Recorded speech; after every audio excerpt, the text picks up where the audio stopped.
बांग्लादेश में हिंदू पर अत्याचार, गुस्से में बाबा ने हिला दी यूनुस सरकार। यूपी में रातों रात उतरी फोर्स, शुरू हुआ योगी का बदलापुर। योगी ने जो कहा था वो सच हुआ। दीपू दास की हत्या से सनातन हिला। कट्टरपंथियों ने हिंदू शेर को गुस्सा दिलाया। बांग्लादेश का भूगोल बदल देंगे योगी।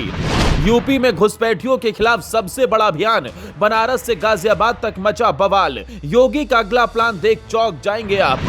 जब किसी मुख्यमंत्री की खामोशी अचानक सवालों से भर जाए और आंखों में आक्रोश नहीं बल्कि गहरी बेचैनी दिखने लगे, तो समझ लेना चाहिए कि मामला सिर्फ सत्ता या बयानबाजी का नहीं रह गया।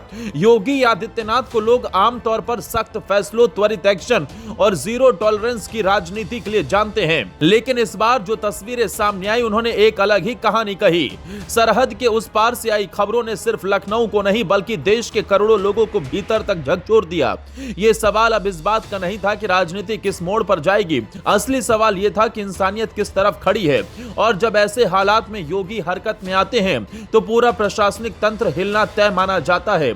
यही वजह है कि इस बार भी सिस्टम में हलचल साफ दिखाई दी, क्योंकि मुख्यमंत्री का गुस्सा नहीं, उनकी चिंता एक ठोस एक्शन प्लान में बदल चुकी थी, जिसकी चर्चा अब हर तरफ हो रही है। दरअसल बांग्लादेश में एक हिंदू युवक दीपू दास की मौत ने इस बेचैनी को और गहरा दिया।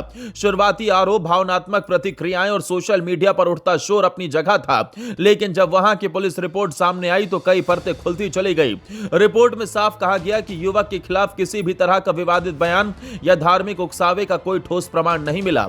इन तथ्यों के सामने आने के बाद भारत में कई सवाल उठे कि अगर समय रहते प्रशासन हरकत में आता तो शायद एक जान बचाई जा सकती थी। इस घटना को लेकर देश में सिर्फ आक्रोश नहीं बल्कि संवेदना भी देखने को मिली। ये बात बार बार दोहराई गई कि किसी भी देश में अल्पसंख्यकों की सुरक्षा सिर्फ उस देश की आंतरिक समस्या नहीं होती बल्कि पूरे सभ्य समाज की सामूहिक जिम्मेदारी होती है। इसी पृष्ठभूमि में योगी आदित्यनाथ ने उत्तर प्रदेश में अवैध घुसपैठ और बिना दस्तावेज रह रहे विदेशी नागरिकों को लेकर ऐसा निर्देश दिया जिसने सबको चौंका दिया। आधी रात से ही पुलिस और प्रशासनिक टीमें मैदान में उतर गईं और अवैध घुसपैठ के खिलाफ चल रहे अभियान को और तेज कर दिया। सरकार की ओर से यह साफ संदेश दिया गया कि यह कार्रवाई किसी धर्म, जाति या पहचान के आधार पर नहीं बल्कि कानून के आधार पर होगी। जिन लोगों के पास वैध दस्तावेज नहीं है उनकी पहचान कर कानूनी प्रक्रिया के तहत कदम उठाए जा रहे हैं। अधिकारियों का कहना है कि यह अभियान राष्ट्रीय सुरक्षा और प्रशासनिक नियमों के पालन के लिए जरूरी है, न कि किसी समुदाय को निशाना बनाने के लिए। योगी आदित्यनाथ पहले भी कई मंचों से ये कहते रहे हैं कि पड़ोसी देशों में अस्थिरता और कट्टर सोच का असर सीमाओं तक सीमित नहीं रहता। हालिया घटनाओं के बाद उनके पुराने बयान एक बार फिर चर्चा में आ गए हैं, जिनमें उन्होंने पड़ोसी देशों में अल्पसंख्यकों की स्थिति पर गंभीर चिंता जताई थी। सरकार से जुड़े सूत्र बताते हैं कि मुख्यमंत्री ने प्रशासन को बिल्कुल साफ निर्देश दिए हैं कि किसी भी तरह की अवैध गतिविधि, चाहे वो घुसपैठ हो या कानून का उल्लंघन, बर्दाश्त नहीं किया जाएगा। साथ ही यह भी स्पष्ट कहा गया कि निर्दोष लोगों को परेशान न किया जाए और हर कार्रवाई पूरी तरह संवैधानिक दायरे में रहकर ही हो।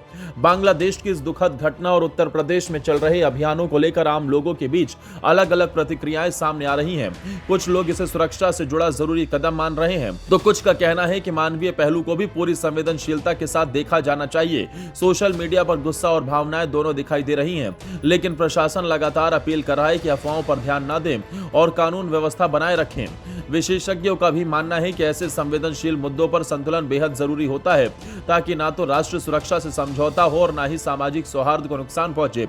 बांग्लादेश में हुई एक घटना ने भारत में प्रशासनिक सतर्कता के साथ साथ एक बड़े सामाजिक बहस को भी जन्म दे दिया। योगी सरकार का कहना है कि उसका फोकस बिल्कुल साफ है, कानून का पालन, नागरिकों की सुरक्षा और संवैधानिक मूल्यों की रक्षा। वहीं आम लोगों की उम्मीद यही है कि आने वाले दिनों में इंसानियत और न्याय दोनों एक साथ चलते हुए दिखाई दे और जमीन पर ऐसे कदमों का असर भरोसे और सुरक्षा के रूप में साफ नजर आए।